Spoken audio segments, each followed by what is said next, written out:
Hi guys, I'm back. It's Riley, also known as Arbitrarium.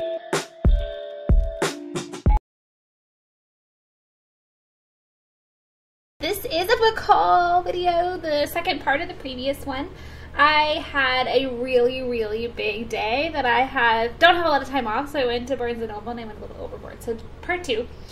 The first thing I bought, and this one, is The Devil in White City by Erik Larsen. This is the only book in the book haul that's creative nonfiction. I do read actually more creative nonfiction that is probably represented in this book haul, but this is the only one. It follows two men who are associated with the 1893 World's Fair. The man who orchestrated the entire thing and sort of designed it, and then a serial killer who targeted the women during that time that the fair was in town. Larsen apparently draws on some similarities between the two. I don't know. It was suggested to be a very well-written book, and I've heard his name before in connection with other similar nonfiction books. I do have mixed feelings on serial killer or like true crime dramas. I did read Cold Blood, which is the famous true crime story from Truman Capote, and it was hard to read. It was very hard to continue reading, I should say. But hopefully I'll learn some stuff, and hopefully it won't be too bad. I'll get back to you on how that one goes. The next is The Nest. This one is a good old family drama about a group of siblings who inherit a joint trust fund and all the ways that they're dysfunctional together. I will admit I put less thought into the selection of this book than in some of the other ones, but who doesn't love to read about a bunch of rich white kids trying to figure their lives out? Like, there's a lot of really like complex issues, and siblings, I don't know, I started watching This Is Us, and it kind of, when I was reading the title, kind of reminded me a little bit of that. And I really love that, so I'm hoping that this is also good. It is, in fact, a first novel, which is always something that catches my eye, and it does seem to have sufficient complexity to be excellent. So I'll get back to you on how that one goes. This one is called Your Heart is a Muscle the Size of a Fist. It's by Sunil Yapa. I'm sorry if I said the name wrong. I was immediately attracted to this book in part because of all the recent events with the rioting and protesting going on in the country. This book actually follows a guy who, at the beginning, his name was Victor. He sets out to sell marijuana to some of the 50,000 protesters that protested in the city of Seattle in 1999 of the WTO protests. The book follows Victor. They follow his father, who he is no longer, I guess, close with, and he happens to be the police chief of the town, and two police officers who are just kind of on the street as the protests start to turn violent or threaten to turn violent. And then the last person that's kind of a point of view in here is the financial minister who's responsible for the mess, I think. I was amazed and delighted by the possibility of this novel showing all sides of an issue, and I love fiction that does that. I love multi-parallel stories and multi-protagonist novels. They're like my favorite. So it wasn't hard to figure out that I was going to read this one. I think I'm delighted by, I think the possibilities of this novel are super delightful, and Sunil Yapa himself is actually a pretty smart guy. He's got a bunch of cool degrees and knows a lot of stuff I don't, so I'm always all about books that are written by really smart people. So there's that. I have read books by Orhan Pamuk previously. He's a Turkish author. He's very widely written. Every single one of his books is without fail moving. It is filled with heartfelt prose. It approaches difficult world events without like shying away from the ugliness that our world sometimes has. This one is supposed to be very similar in terms of all those things. His books are always super long. They're not super light reads. They're very, like I said, difficult to read sometimes. But the way he rendered his story is like simultaneously delicate and crushing, which I don't even know if he can do those two things at the same time, but he always manages to do so. So, yeah, A Strangeness is in my mind. That is on my reading list.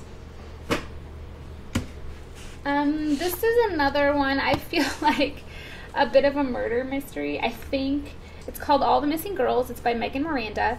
It's about the protagonist is a female who leaves her small town after her best friend goes missing when she's very young. So this is the story of two separate missing girls. It's told backwards from the point of view of Nicolette.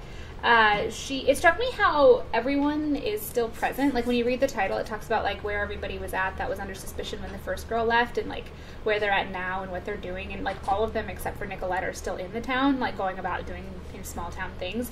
And I feel like that reminded me of like the town that I lived in. Like there's a lot of there was a tragedy as well in my hometown when I was growing up, and I feel like everyone just sort of like moves on with their lives over time. Like small town people are I don't know, like small towns are full of people with really big dreams that just never actually leave the small town, and I think that there's something poignant about that.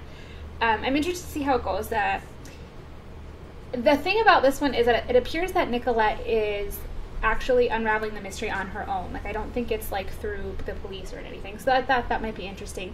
I'm not sure how realistic that's going to come out to be, but since I haven't actually read the book yet, that's not meant as a criticism. I'm just going to read it and we'll find out. The next one is The Ice Cream Queen of Orchard Street. This is the story of a Russian immigrant in 1913 who moves here because she has really big dreams about America.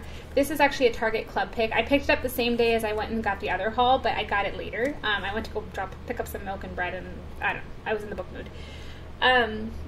So she comes to America, and basically as soon as she gets here, she is hurt on the street and becomes crippled and is just abandoned there in the street. She gets taken in by an Italian ice seller who saves her and launches her into following her dreams, because eventually she does become a famous television personality.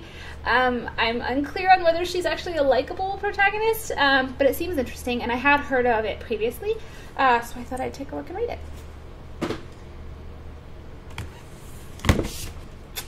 The Quick, a novel by Owen. This is another period drama. It's set in 1892. It is about an Oxford student who disappears. His sister goes searching for him, and it's supposed to be a little bit of a fantastic story. I couldn't tell from some of the... I try not to read too many reviews before I write my own, so I just was kind of like going over it cursory on Goodreads. And it seems like maybe it borders on like maybe a little bit of urban fantasy, or at least it gave some people the concept or the idea that it might be going there. I don't know if it actually did. We'll find out. But it's really long, and apparently it's also extremely thrilling, so it's actually a pretty quick read despite the amount of pages involved, so we'll see.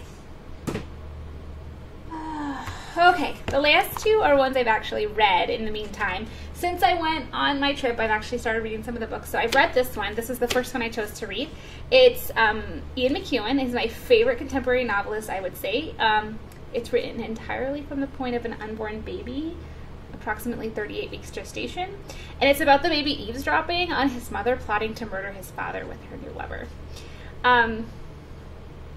I was pleasantly surprised by how good it could be, considering. I don't know why I'm surprised. Ian McEwan does crazy stuff like that all the time, and it works, so I don't know. The ending left me wanting a little bit more. I think that was his intention, so I'm not going to judge it, but I don't know. I'm almost done with the review on this. It will show up on my website. There's going to be a link in the card and a link in the description.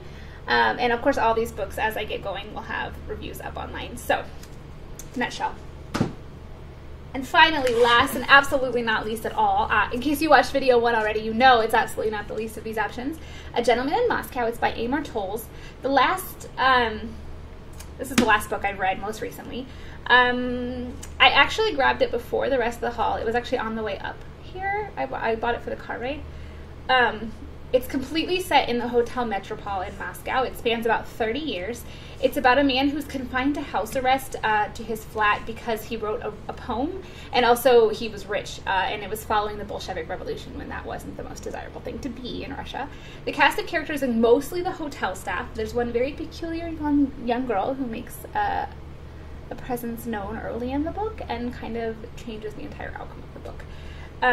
She is there because she lives in the hotel with her father, who's a newly installed diplomat to the new regime. And she has a very unique way of looking at the world, and it completely changes the main character in a way that he doesn't really recover from.